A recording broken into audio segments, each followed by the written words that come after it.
Hey everyone, it's James here, and welcome to the Engineering Signal. We are now on episode 3, so we've been running this for 3 weeks, which is absolutely phenomenal. I'm really pleased about that. And so I'm going to bring in my Engineering Signal partner, Gergely Krista. Gergely, how are you doing? How's everything on your side?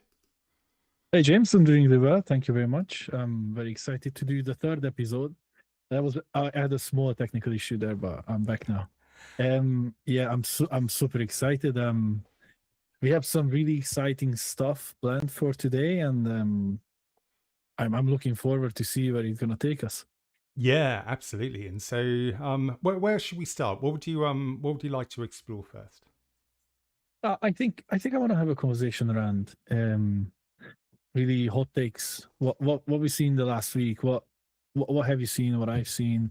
Even talk about some of the things that's happening in the world around AI and how Anthropic and OpenAI handling the different situations with that contract with the states. I don't want to go into details much into politics, more around how they are looking at ethics and how they're reacting. I've seen a very interesting video around um they created a test. Let me start off because Go for I it.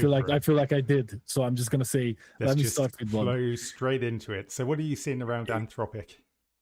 So I seen this. They created a test with uh I think it was DeepSeek, OpenAI, Claude, Anthropic's Claude, and somebody else. I can't remember which AI. Basically, the test was that the AI between each other was given the context of you're on a plane. There are 5 of you, but only 4 parachutes.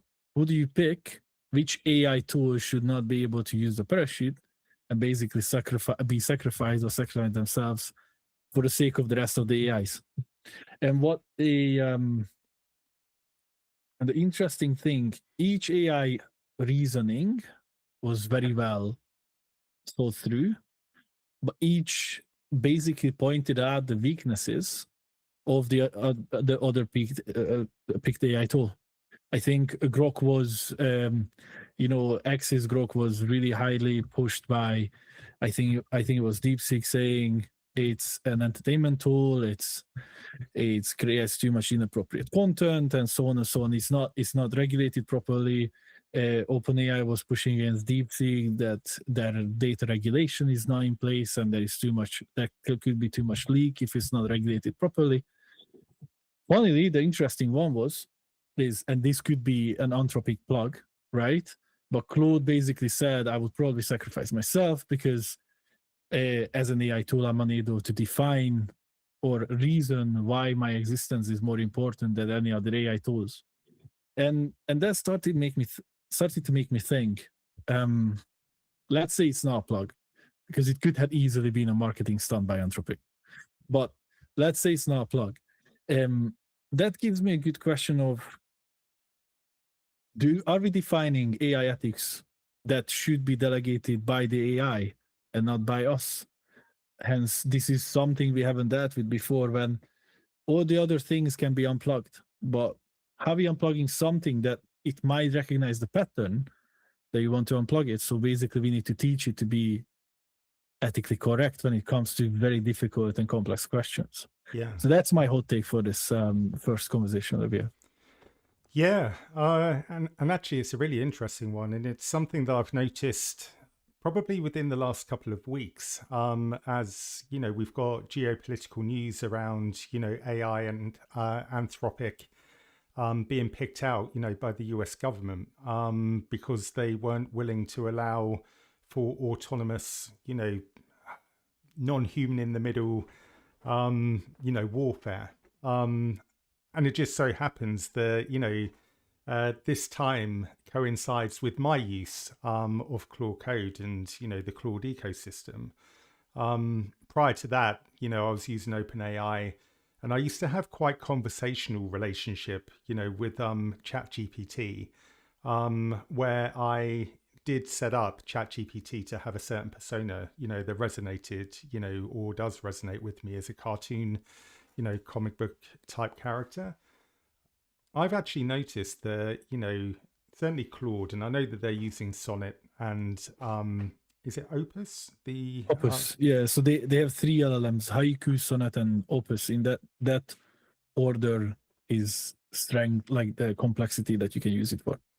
yeah, I would actually say that, the conversations that I have with each of them, depending on, the type of model that I need. And I know, some are a lot more analytical than others, but they seem to be a lot more mature. Now that could be a combination of, different things. It could be a combination of the maturity of the model and the way that it's taught. But it could also be a bit of a user experience engagement as well. Because the one thing that I've noticed about Claude, and I'm not going to say that ChatGPT doesn't do this because I know the whole environment is like accelerating, especially with, OpenClaw and, that ecosystem. We're now finding that all of the providers of AI are focusing on tools rather than the models now. But the UX around Claude really does guide you through, what it needs. Whereas ChatGPT, in my experience, wasn't like that.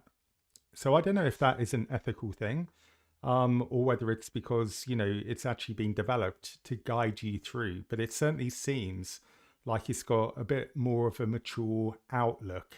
And it's thinking about me as the customer, rather than, just putting information out there. It seems to just be a little bit more considerate. Now, whether that means it's considerate about who should be thrown out of a plane, I don't know. But it seems to want to get to know me and help me in a different way. I don't know if that's what your experience is, within the agentic space. Definitely, definitely. What I can say is, I am quite fond of Claude Code and Claude in general. I did use Gemini, I did use Codex, I did test. Obviously, I've tested Kiro and Amazon Q. And Amazon Q and Kiro are pretty good, but they are using Opus from Anthropic. But building on what you said, and I discovered this as an engineer, I try to avoid vibe code for the reasons of I still want to understand what exactly happening. And what I discovered is that when I use Claude is giving me a chance of we work in increments. On the other hand, some other tools decide themselves the priority and the effort required for different projects. And sometimes they decide this wouldn't take me too much effort. I'm not going to tell the user what I'm going to do. I'm just going to do it, because at the end of the day, they just want the end result. And I don't like that. I don't like not knowing and having to go and do a deep dive or prompt, go back and forth, having a conversation with the AI tool of exactly what happened. Because if you want to be detail orientated, if you want to still work like an engineer with these AI tools, I think what you described is way more important, where you're part of the planning, you're part of the process of working through the solution. Yeah. I think that you're absolutely right. And so, there's been some very, very careful engineering around Claude, and the whole engineering and also working environment surrounding it is just phenomenal. I'm just going to put it out there. I love it. I'm not saying that others aren't similar, but for me, where I am right here, right now, I can totally see how this is going to change the way that people engineer. Okay, so I'm going to share a couple of things with you, if that's okay. Yeah, go ahead. So I'm going to share my screen because I want you to be able to see this, and so people will be able to see me doing that. Okay, and I also want you to be able to hear things. Okay, let me I'm just going to share my screen. You may not be able to hear this. It depends whether it comes through the mic or not. Right, and I remember both you and I in episode 1, we weren't just talking about Claude, and we weren't just talking about engineering. We were talking about where AI can be applied elsewhere. And we had a real great discussion around the creative industry and, what AI will mean, when it actually comes to, movie production. And I want to play you this. So let me know if you can see this or not. I can see it. I can see it. Okay. Cut! That's a wrap! Great show, everybody! Great show! Here you go, kid. You earned it. Thanks. Hey, fair is fair, right? BTW, what's the deal with that thing, anywho? Well, it's a long story. Basically, it gives bad guys extra superpowers, so I have to... Wait a sec. This is a prop. I love this! Finally someone to laugh at my jokes! Hey, what's green and makes noise? The incredible honk!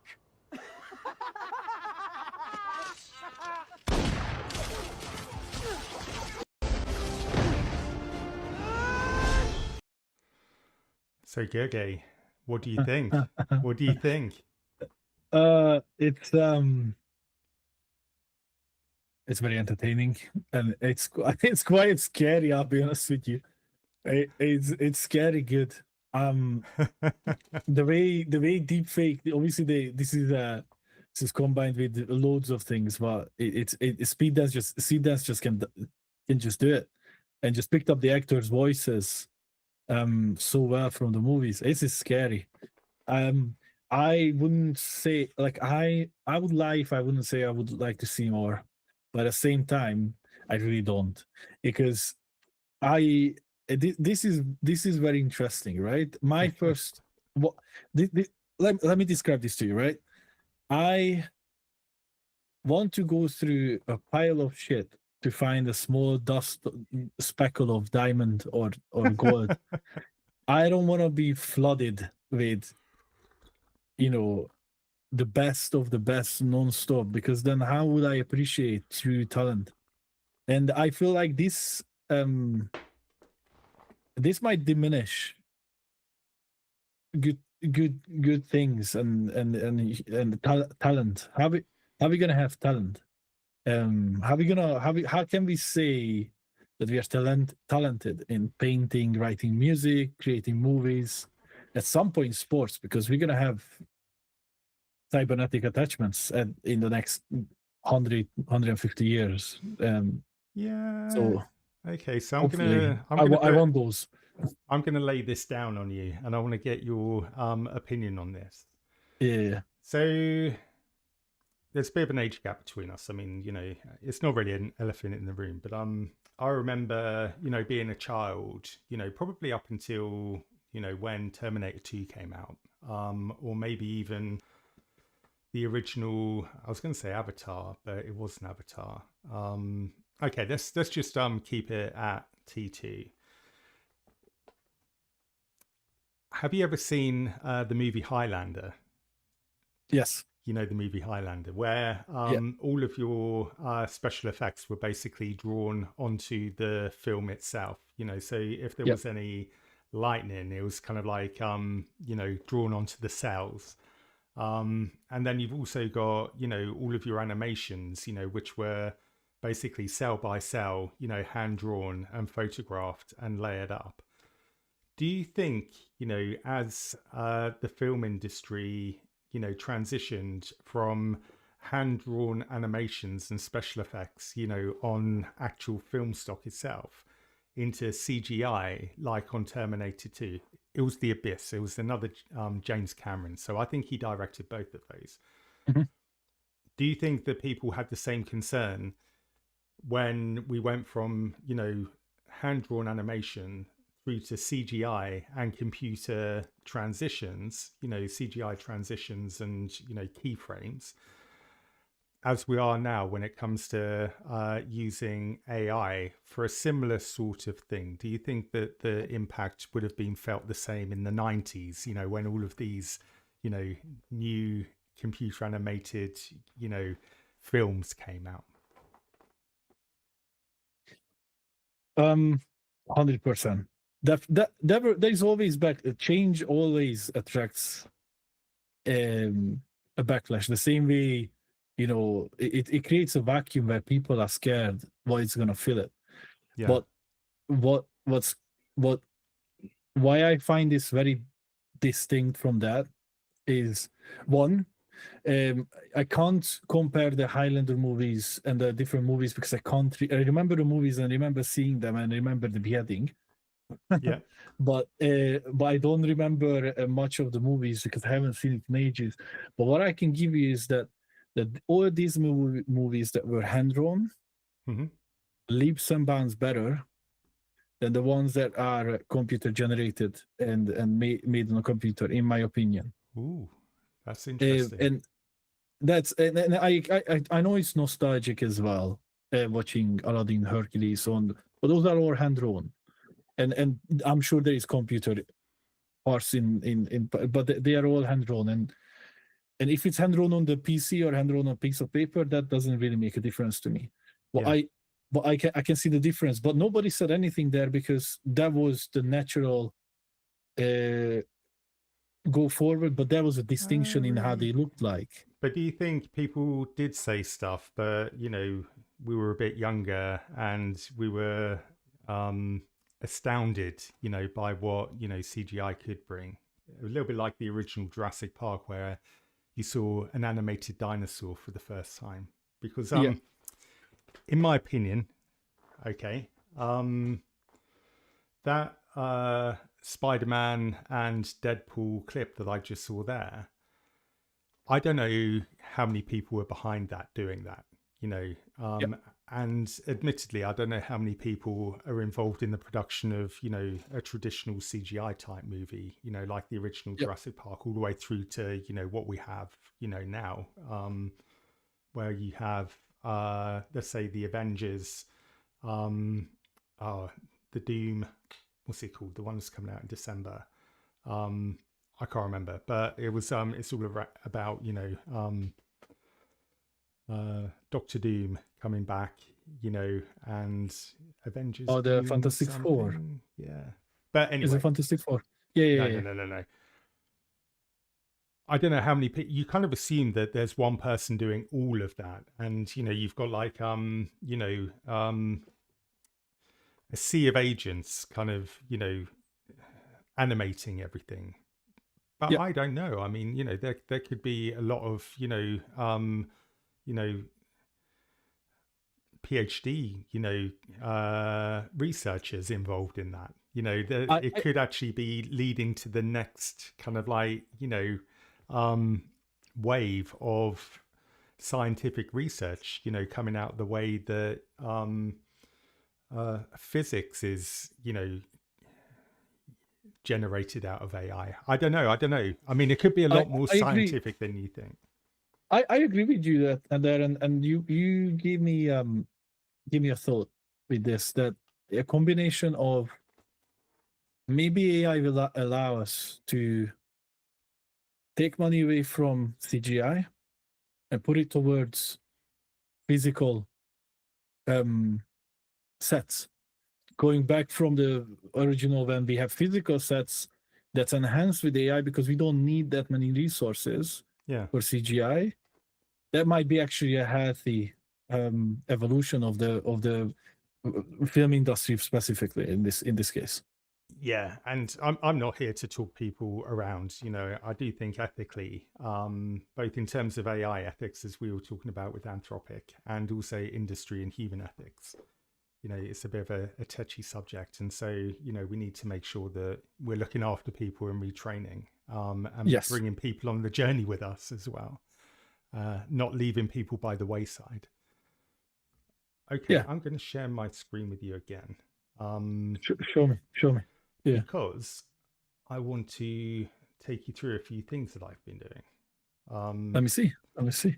And feel free to, say, hey, James, stop sharing your screen. I've got a few things to share as well. That was for the audience, not for me. Okay, so as you know, I'm on a bit of a learning journey as well when it comes to AI. And I can actually chart my progression, from having conversational chats with ChatGPT to having the same with Claude. But now I've I feel like I am starting to cross the chasm a little bit and become a little bit more familiar with having a fully autonomous team made up of agentic agents, and I just want to give you an update about how I've been playing in that space and what I've done, if that's okay. So last week I gave you an update about the Raspberry Pi that I still have sitting behind me on my desk. It's just here. So that's still running OpenClaw. What I'm actually planning to do is to evolve that into an agentic ecosystem that's got a little bit of a smaller footprint, because it's consuming all of the resources on the Pi, and I want to bring it down. But anyway, before I do that, I don't want to lose everything that I've created, and I want to contribute it onto GitHub so other people can see what I've done and learn from it. So what I've been doing, and this has been giving me a good opportunity to get back onto GitHub and start making contributions again. So I've updated my profile, and so for anybody who wants to follow this, I'm McLeod, a little bit like the Highlander, I suppose, as we were saying before, but a lot less cool, and I'm not immortal either. But yeah, you can follow me at github.com/McLeod with a little hyphen or a dash towards the end of there. And this is me here. But anyway, I've created a new repository on GitHub, which is called OpenClaw Pi OSS. And this is my open source contribution of the project that I've done on my Raspberry Pi. Now, the interesting thing about this project is that this is the open source contribution version that people can, you can fork it, you can clone it, you can bring it, down local. But it's actually been architected in a way which is specific for an open source contribution. On my local machine, so within my local environment, I've actually got two versions of this project. I've got a version that represents what I'm running on the Pi itself, because there's lots of local configuration that isn't, it's not appropriate, to put on open source. There's lots of descriptions of how, your network or how the Pi is actually set up itself, or various different tokens that you would pass to Telegram in order to get that agentic, more chatbot interface with it. Because the whole thing about OpenClaw is that you have a to and fro using some form of messaging service, whether it's WhatsApp or whether it's Telegram, and that's how you interface with it. And so the original project that I've got behind me was also written using Claude code, but it was actually prompt by prompt. Now this one here has been written for open source as an open source deployment using a team of agents that I've created locally that represent lots of different disciplines of engineering. That's a little bit of an evolution from what I'm going to take people through here.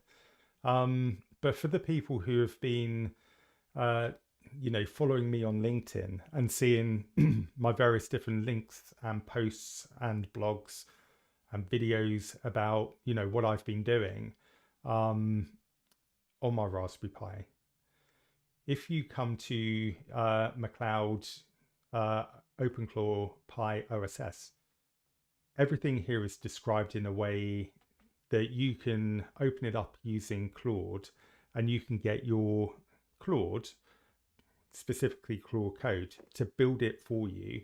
And providing you have the hardware and it's connected to your network, your local agent or team of agents, I'm actually considering contributing my agents into a different repo so you can replicate the environment that I've got here locally.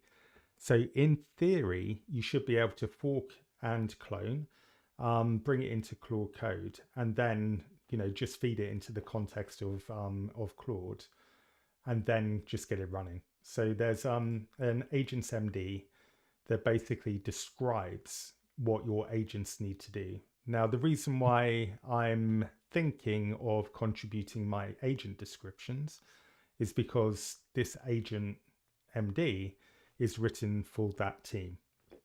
And I can get into that. I can get into the team kind of like configuration and stuff and my thinking about that.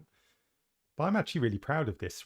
You know, I've kind of gone from Looks episode insane. 1 within 3 weeks Yeah. of setting myself a challenge of buying a pie to getting a whole agentic kind of like, you know, hardware and, you know, team up and running and doing my first open source contribution. So, you know, I'm going to give myself a high Well five on done. that. I'm actually... Yeah, let's go. Talk me through your agents. I want to know your agents. You want to know my agents? Okay. Yeah. So let me see if I can introduce you to Can the you can team. you can you show me anything? Or is it running separately and you won't be able to pull it up? It's all running on Pi, I guess. I can show you. Give me a second. I've got to wait until 8 o'clock for my tokens to reset because I've been working today on Claude, and That's okay. my tokens are resetting at 8 p.m. UK, and then I can walk you through a few things. That's okay.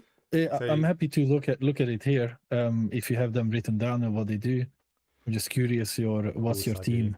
I have them right. So this is the project that you're seeing on GitHub. So it's exactly the same. So this is on my local, and what I have within the project, and what I'm actually considering doing, is putting this in the .claude file. So it actually, it's the same agent team working across all of my projects. At the moment, Claude, for whatever reason, has put it in the project file rather than in the global Claude. But I have, and I've been considering how I should, you know, set up my agents, because I've worked creating teams, you know, within engineering for a long time. And I'm very much set up around, you know, feature teams. And, you know, the way that I think is about having the right people within your feature team that's able to fulfill tasks without you having to go to other external central teams. And so what I've done, I've constructed my agents in a way that they actually work as a joined up feature team. And so what I've got, you'll notice that it starts with the Scrum Master. So I've got a Scrum Master, you know, that can build epics, understands agile definitions, can basically, you know, construct a sprint, all the way through to a business analyst that understands, you know, the customer needs, what it is that each, you know, application feature needs to contain in order for it to build upon the needs of the customers. And so this will write the application spec. And then throughout the whole team, so admittedly, this is actually quite a big team, but my initial team that I created was based on, you know, a full stack engineering team. And so you'll notice that I've got a front end developer that writes using JavaScript and TypeScript and Node predominantly. But what I found was when I started working on the Pi project, I didn't have a Python engineer within the team. And so I filled that gap by bringing in a separate Python developer. So rather than the Python developer augmenting their skills into the front end developer, I've got a separate Python developer for anything that's Pi related. And the same with the full stack developer here. So the full stack engineer is working using Node and augments quite well with the front end developer. So, you know, I thought I don't really want to have, you know, all of my technology spread across multiple different technology types. I'd like to keep them quite similar.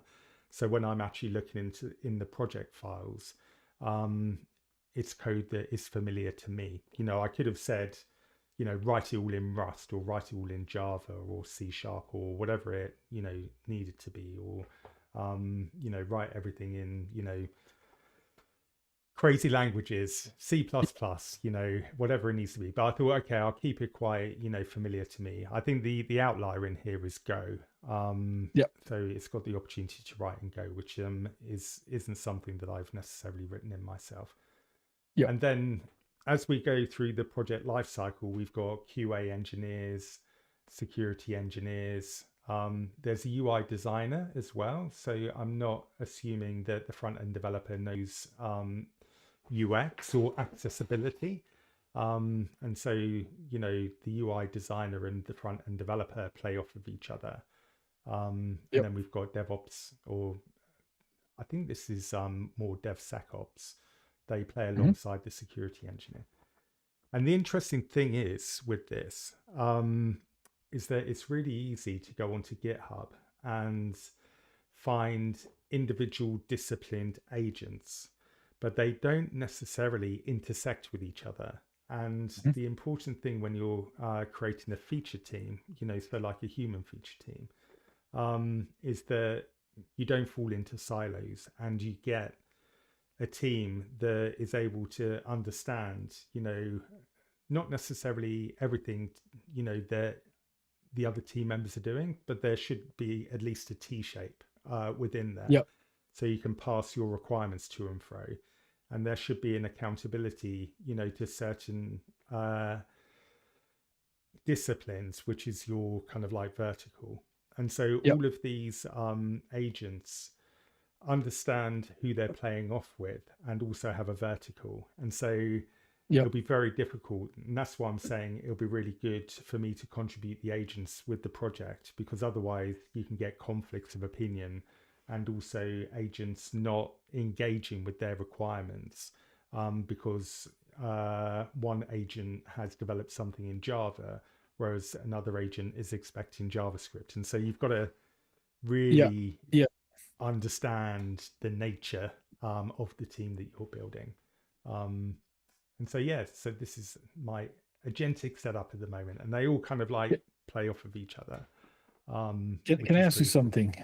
One thing that I discovered, not really discovered, but when I was at the Anthropic workshop, I had the chance to work with the guys from Anthropic, and they really didn't want to tell me this when they were really advertising their sub-agent function where you can create sub-agents with Claude.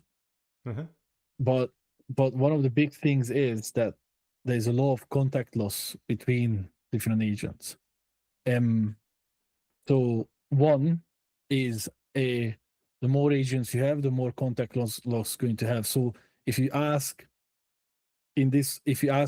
the platform engineer to do something, but your basically prompt or your ask or your plan goes through 4 or 5 different agents that they all do something, it might be that there's going to be a bit of a contact loss by the time it reaches the platform engineer who's going to do the job.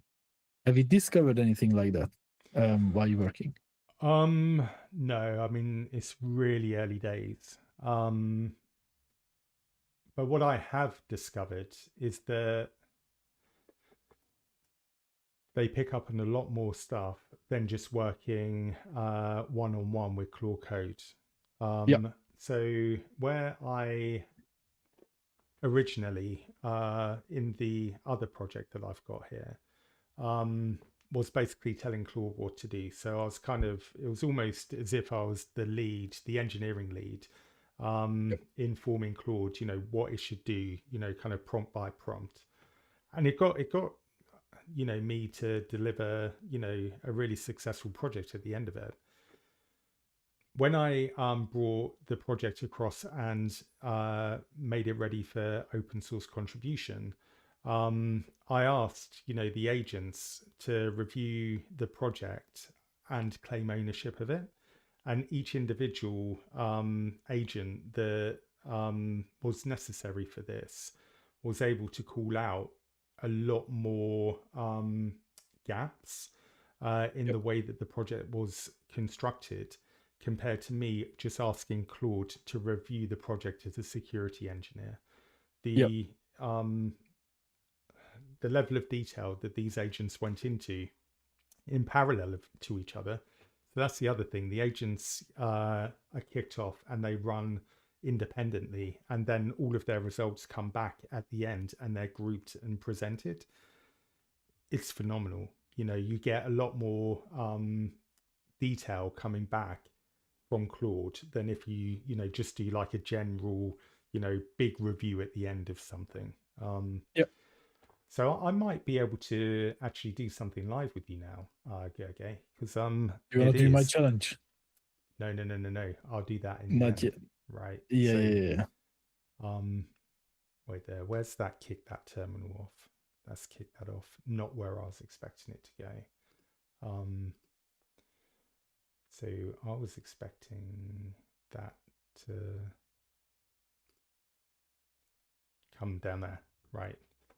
So if you notice, so if I come back to here, and I will do your challenge, believe me, I'm set up Oh, to no, do no, that. no. I've got a failing pull might- request.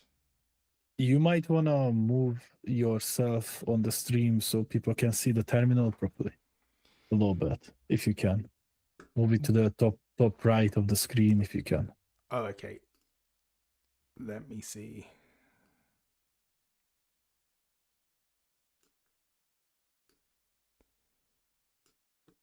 How about that? Is that better? I think that's better. Yeah, perfect.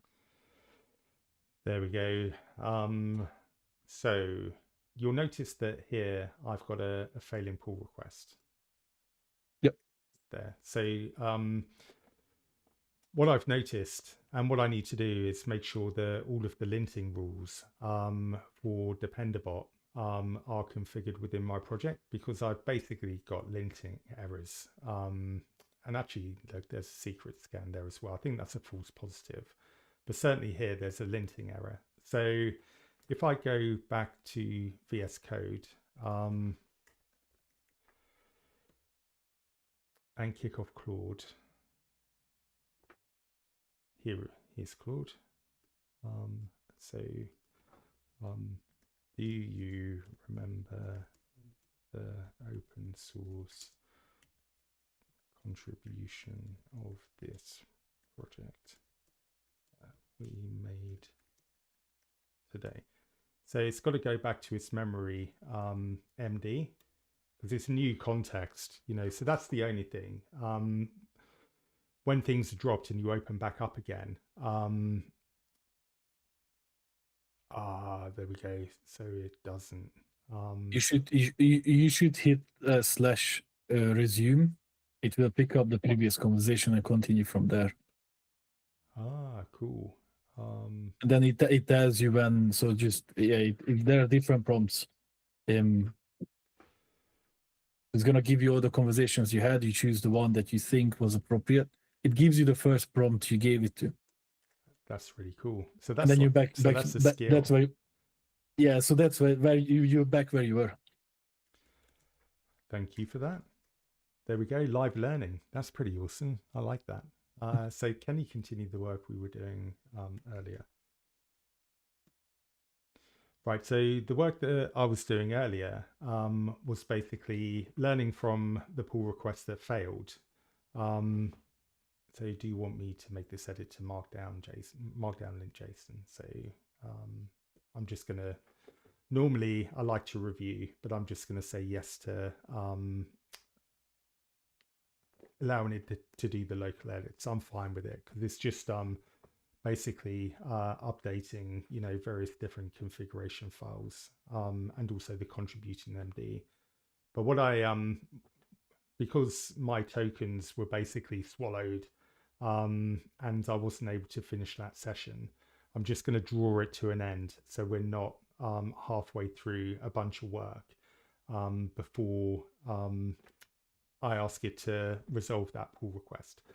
I'm actually hoping that it could actually go and resolve that pull request now. So look, Yep. Or actually it looks like it's creating a second pull request. Right, okay. So let's take a look at what it's created here. Has my Chrome just basically... I think my Chrome is just basically crashed. That's a bit annoying. Right, so let's go back to GitHub. And let's go back to that repo. Ah, thank you. Thank you for remembering that. I'm so happy. Okay, so now I've got 2 pull requests. And it looks as if both of them are failing. And so I'm going to see if I can get pull request 1 successful. So can you debug PR 1 as the CI is still failing? And so I'm hoping that that will go back to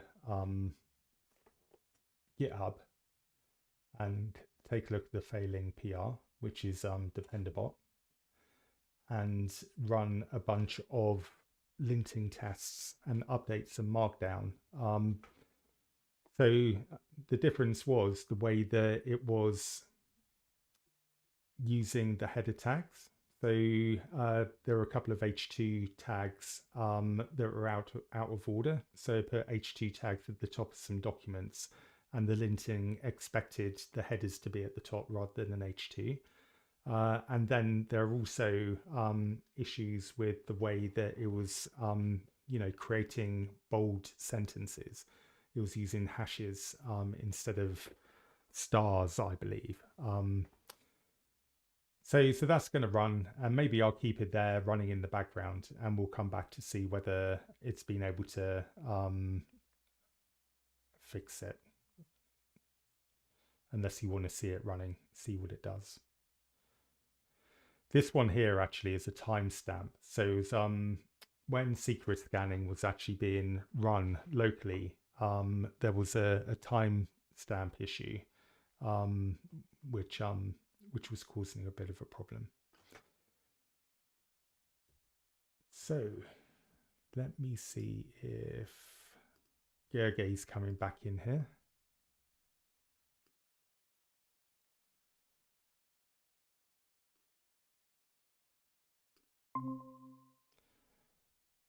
So there we go. So Gergely is back. Hey, James. I'm not sure if you dropped off or I was kicked out, but I was watching the stream anyway, so. That's fine. I just thought for a second I'm speaking to myself here. For whatever reason, Chrome crashed, and I was talking and talking and talking, and then I thought I followed you along. It's actually really quiet. I'm not sure I followed you here. along, so don't worry. Yeah, it's all right. It's all right. So what should we do? Should I keep this running here and see whether Claude manages to fix that PR? And then we can move on to our next thing. Yeah. I think that's fair. That's fair. So what I'm going to do is I'm going to stop sharing. I'm going to allow this to run in the background. Maybe you would like to do a coding challenge, a live coding challenge. What do you think about that? Yeah, I'm very excited for that. I'm looking forward to that. I will be absolutely up for that. But this is gonna be a vibe coding challenge, if I'm correct. It is a vibe. Yeah. So let me talk about the format. So both myself and Gergely, we're having conversations in the background about how we can bring a little bit of excitement kind of like into the stream. And one of the formats that we were thinking about was having a 2-minute vibe coding challenge where Gergely can pose a problem for me to solve in 2 minutes, which also includes the prompting as well, for us to get from 0 to an application or 0 to something running, within a 2-minute timer. And so, Gergely, if you are up for that challenge, I'll read out to you now what I would like to, the challenge that I would like to pose to you. Yes, please. Let me just get a notepad up here. Yeah, go ahead. No worries. So you have 2 minutes to write a prompt and generate a working app with AI. And this is it. So build a single dark mode HTML page called Developer Ego Booster with one button labeled Boost My Developer Ego. And then when you click that, it shows a random developer complement from at least 10 options with a small animation. And that's it. And you can generate that however you like. So do you want me to go back through that again? So in 2 minutes, a working app with AI, single dark mode. The application is a developer ego booster, which has a button which basically either says or has some sort of launch option that boosts my developer ego. And when clicked, it gives a random developer complement from at least 10 options. Yeah. Right? Yeah, cool. Cool. It's, All right. Okay. yeah, that's it. Okay, that sounds fun. Let me. I actually opened a separate window for purely. Here, it's actually named Vibe Coding Challenge. Should I share my screen? You can share your screen. I'm gonna start from scratch, and I am not gonna. I'm gonna write down the prompt myself. Let's do this. Window. There you go. Can you see it? Yes, you might need to make it a little bit bigger. Bigger the numbers or bigger the window itself? No. The text, the font. The text. That's a good question. How to do that? Is it Command and Plus? If you're using Command. Mac? I'm not using it's usually Control and Scroll. What if I make the window itself smaller because I'm sharing the window? So if I do this, is this? So that's good. Yeah, that's nice. You happy with That's that? a really good Okay, size. cool. Right. So why does it look so different? So I'm gonna run up the terminal. So I'm gonna start with running up Claude. Yes, I trust this folder. What I'm gonna do is actually no. Let's go back where we were. I'm just gonna make it bigger here.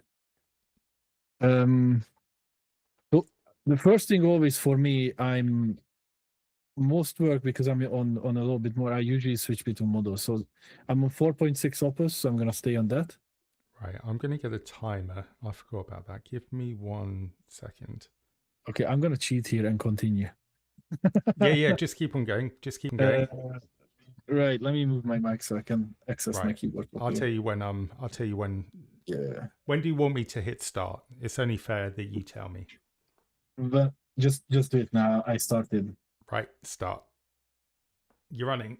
You're into your 2 minutes. Yeah.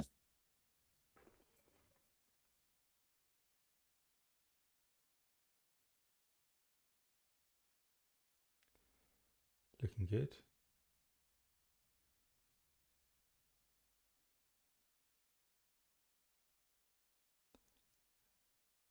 I want to see if you're polite. I want to see if you use please and thank you.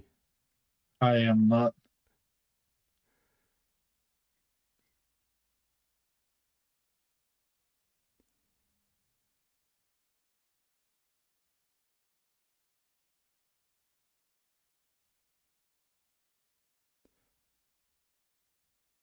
Looking good. You can do it. Right. Okay, here we go. So it's doing it now. See what's gonna happen. Yeah. Now basically what my input's gonna be just pressing yes to everything. I love the fact that you said we, whereas what Yeah, I'm not gonna do anything. You're not doing anything. No. Done. Done. Right. So it's done. So now I have to. It can't be done already.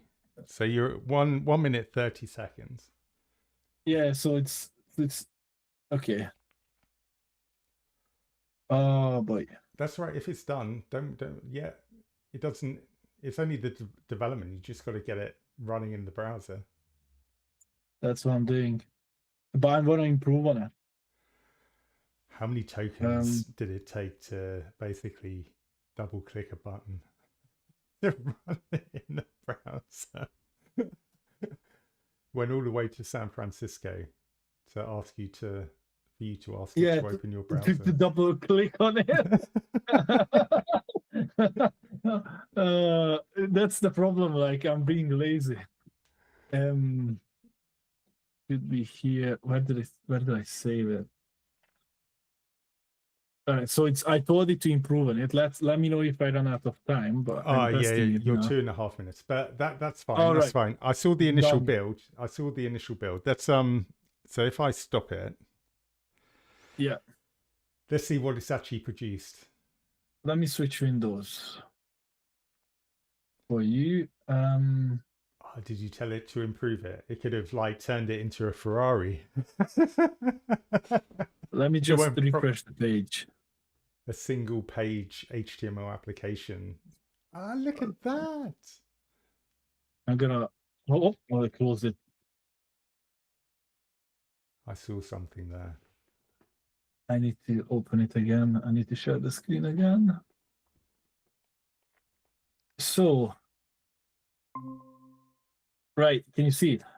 There you go. Yeah. Hide the button to get boosted. Press or boost me or press space. That was the improvement. So originally it was just boost me. There was nothing here. But after the improvement, it went, every dev needs a little booster sometimes. So if I press space. Look at that. Look at that. You turn coffee into production ready code. Hold on. The GitLog is a work of art. Oh, that's hilarious. And you ship features faster than most devs ship excuses.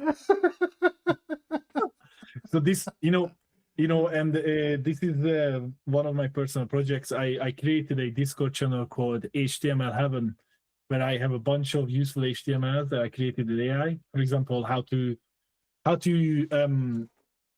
train a puppy from 3 months to 2 years, and how to look after them, things like that. How to make brownies, how to get to the Winnie the Pooh hiking route in South London, and stuff like this. This is gonna be part of it.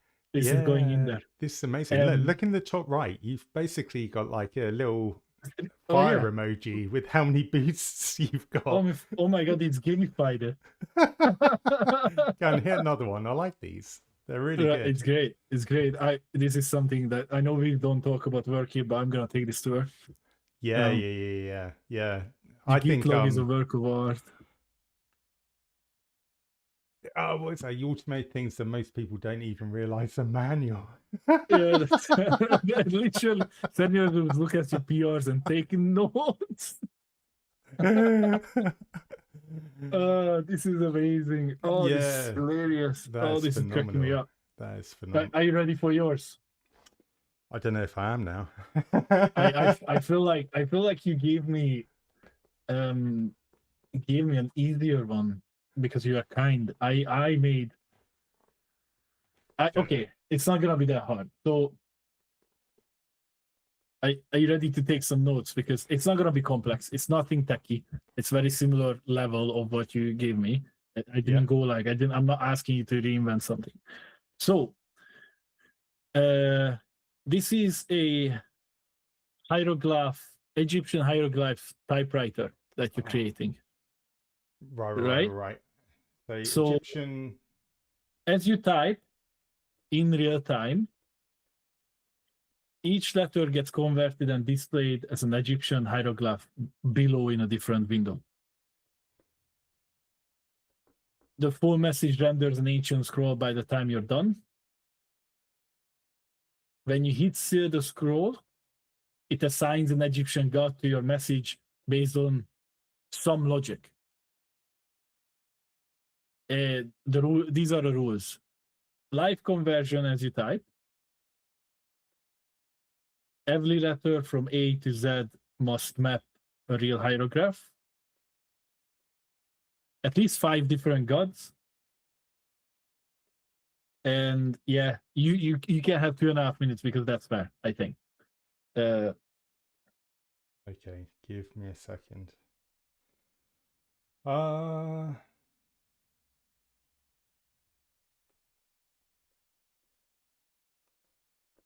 So what is it? Egyptian hieroglyph? Glove. Yeah, here I don't know how pronounced in English, right? In Hungarian it's hieroglyph, but hieroglyphs, I think is pronounced. Yeah, I think that you're right. I just want to Yeah, make so sure that I get the spelling right.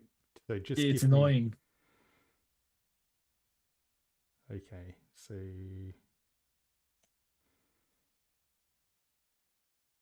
Dean... Oh, Gergely. It's going to take me 2 minutes to type that. Yeah, so you One word. can put your notes in place. So yeah, English Egyptian. So it's English Egyptian hieroglyphs. It's an English hieroglyph typewriter. It's a hieroglyph hieroglyph typewriter basically. Yeah. No, I've got it. This is... Do you know what? This is vibe coding meets countdown.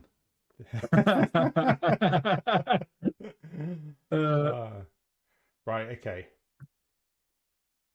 So it's basically like an English keyboard that converts the alphabet from A to Z into hieroglyphs in real time. Yeah. And then what was the bit about the Egyptian gods at the end? So when you there needs to be a button called seal the scroll. Called what? Seal the scroll. Seal the scroll. Apologies Seal. for my accent. Yeah. The scroll. Yeah, and when you hit that button, it assigns an Egyptian god to your message based on any logic. Doesn't matter what the logic is. Okay. Right, I'm going to have to go for this, right? I'm just going to have to go for this. Otherwise, I'm going to be here all night just writing that down. Right, Yeah, okay. apologies. I might have overcomplicated it, but I was very excited for this one. Yeah, I'm really excited. Right, let me see if Claude's finished. Right, so I'm going to keep that there. You can yeah, you have limited tokens, I guess, but you could open another window if you wanted to. No, it's okay. So I'm going to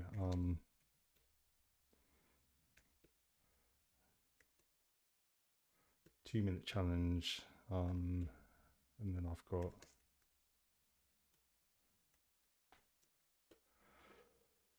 righty ho. This might be a 5-minute challenge just because I'm thinking your file was an HTML file. This is probably going to end up some sort of React or JavaScript. Yeah, maybe.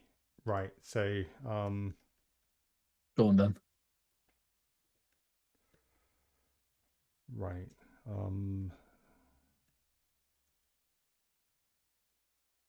I think I'm going to keep it Sonnet. No, I'm going to level the playing field, and so we'll both do it using Opus. Yeah. Can you see this? No, on the screen. It's me on the screen right now on the stream. Okay. So what I'm going to do in that case is share my screen with you.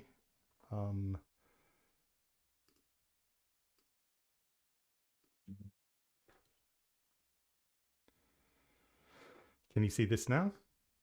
Yeah, I can see it. Okay. So have you got a timer? Or do I need to time myself? No. I time you. Definitely time you. That wouldn't be fair. And 1 second. Give me 1 second. Let me get. Right, 2.5 minutes exactly. Actually, 2.5 minutes. Okay, you can start now. Okay.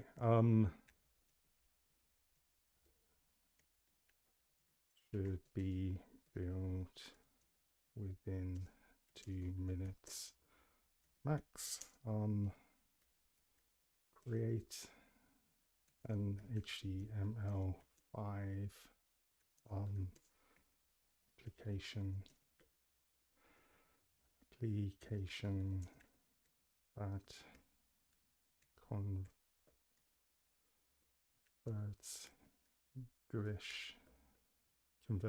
the English alphabet. Oh no. Like you're gonna have to go with the typos. I feel like. Yeah. Into. Oh, you have killed me on this.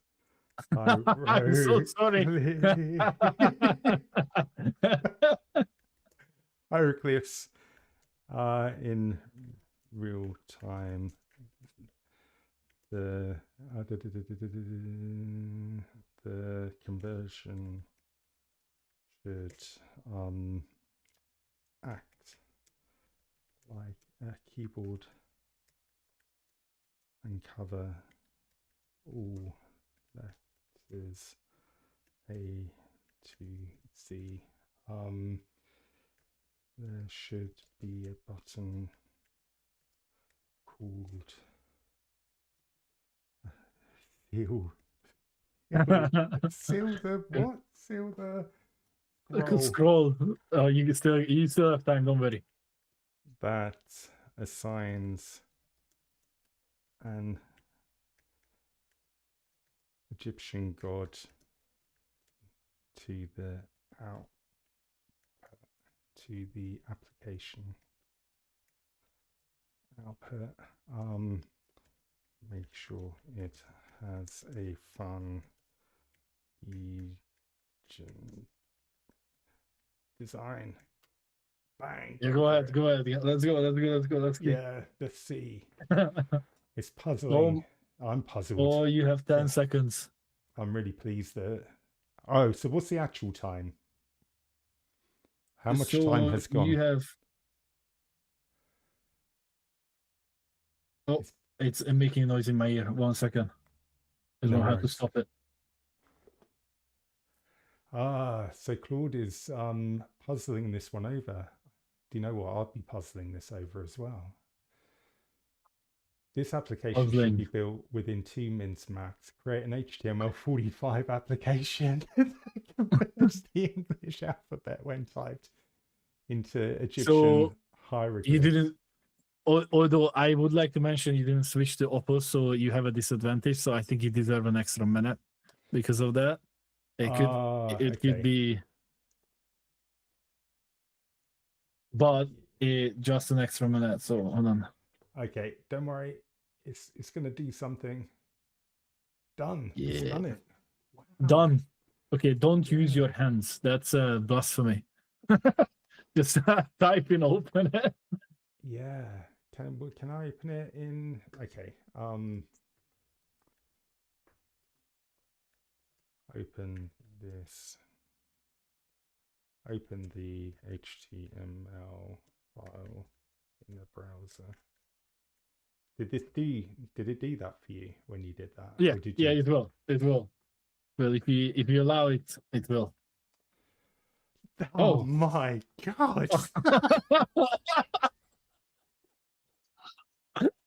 Jesus. My goodness. Oh my god, that looks amazing. Oh, do something. Oh, that's amazing. Oh my god, museums would have paid for this 15 years ago. Hello. Oh my god. I'm going to seal the scroll. Seal the scroll. Osiris. Oh my god, this is insane. Oh yeah. Do you know what? Scribe of the Nile, hieroglyphic converter. This is so great. This is amazing. That is really awesome, isn't it? I see it's randomly just dropping you a god, not according to the text I looking at it. No. How would you judge that? I mean, to be quite honest, I can't do it now. Which is good. And I like how you can see. I like how you decide. And the funny part is, look at the designs. Like it like That's all Claude. Claude made those. Those are not images rendered in. Those are drawn. Are they emojis? I think. They might be I like don't. Do you not think emojis? but do you remember the old kind of like characters that used to be wingdings? Do you remember wingdings? Yeah, could be. Oh, that's brilliant. Oh, maybe it's coming from the Google. Oh yeah, yeah. Google fonts, or is That's it? genius. Look at That all is the code that genius. how many lines did it generate in Oh, that the split second? Oh, 300, 332. 300, yeah. So 2 minutes out of the 2.5 minutes was you typing.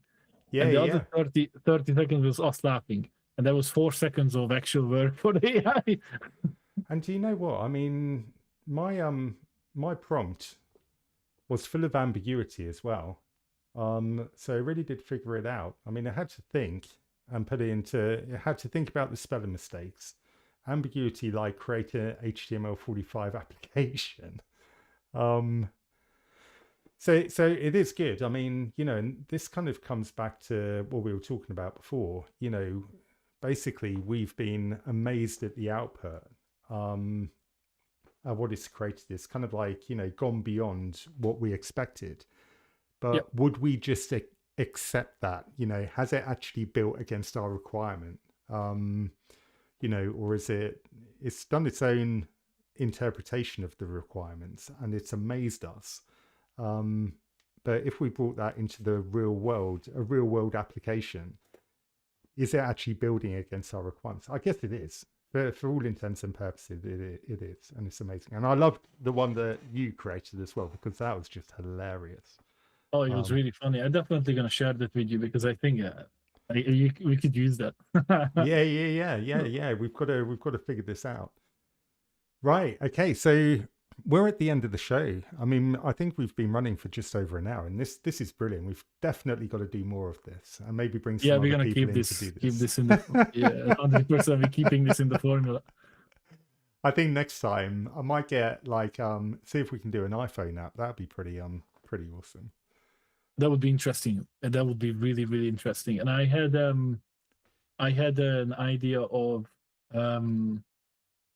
giving each other a prompt as well, and the other person needs to improve on the app that it's developed. That could be interesting as well. Yeah, definitely. I think it will. Well, I look forward to sharing more thoughts with you, and I think that we should bring episode 3 to an end.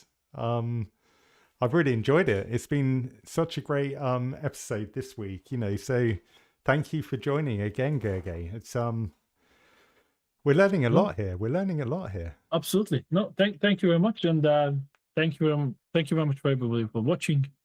Hopefully, you guys going to join us again. Looking forward to share these experiences with you, and please contribute to any way that you can if you want to. Fantastic. See you next Sunday at the same time. All the best. See you later.